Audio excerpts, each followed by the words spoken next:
এই নাস্তাটি তৈরি করে অনেকে হয়তো খেয়েছেন, কিন্তু এভাবে নাস্তা তৈরি করে কেউ কখনো খাননি। গ্যারেন্টি দিয়ে এটা বলতে পারি। আশা করি ভিডিওটি ভালো লাগবে। ভিডিওটি লাস্ট পর্যন্ত দেখবেন।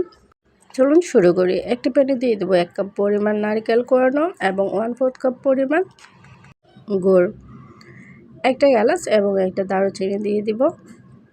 দিয়ে দিচ্ছি 1/2 কাপ পরিমাণ গরুর দুধ। এখন সবগুলো উপকরণ ভালো করে মিশিয়ে নিচ্ছি। মেশানো হয়ে গেলে চুলার জালটা সামান্য পরিমাণ বাড়িয়ে দিব।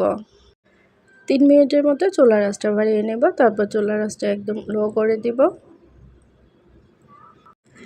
এখন অনবরত নাড়তে হবে, নয়তো কিন্তু নারকেল নিচে লেগে যেতে পারে। কিছুক্ষণ নাড়ার পর দেখবেন কালারটা অনেক সুন্দর চলে আসছে।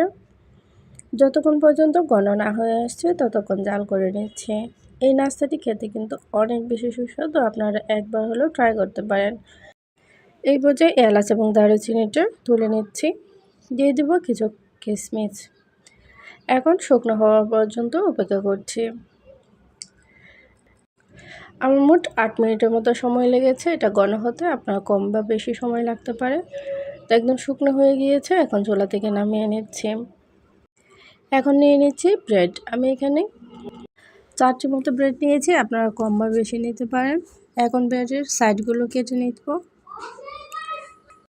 সবগুলো ব্রেড কাটা হয়ে গেলে এখন একটি বেলনের সাহায্যে এটিকে একটু বড় করে নিব। আমি আবারও বলছি, এটা কিন্তু অনেক বেশি সুস্বাদু। আপনারা একবার হলেও এটা ট্রাই করতে পারেন। আর যারা এখনও চ্যানেলটি ফলো দিইনি, প্লিজ ফলো দিয়ে সাথেই থাকুন। এখন ভিতরে পুরটা দিয়ে দিব। পুর দিয়ে ফোল্ড করে নেব। আমার ব্রেডগুলো একটু ফেটে ফেটে গিয়েছে। আপনাদের নাও পারতে পারে। আমার 2 দিন হয়ে গিয়েছে ব্রেডটা, তাই একটু ড্রাই হয়ে গিয়েছে।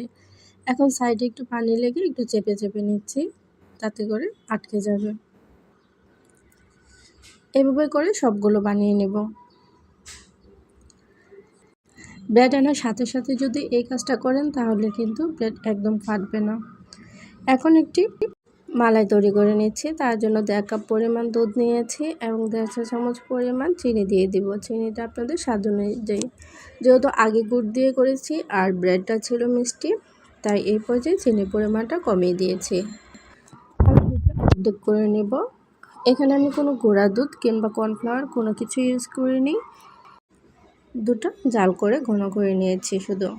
দেখুন দুধটা কিন্তু অনেকটাই ঘন হয়ে গিয়েছে। আর চুলা থেকে নামানোর পর আরও ঘন হয়ে যাবে। এখন চুলা থেকে নামিয়ে নিচ্ছি।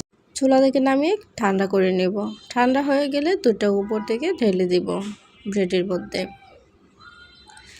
আপনারা এটা বড় প্লেটেও নিতে পারেন অথবা বাটিতেও নিতে পারেন।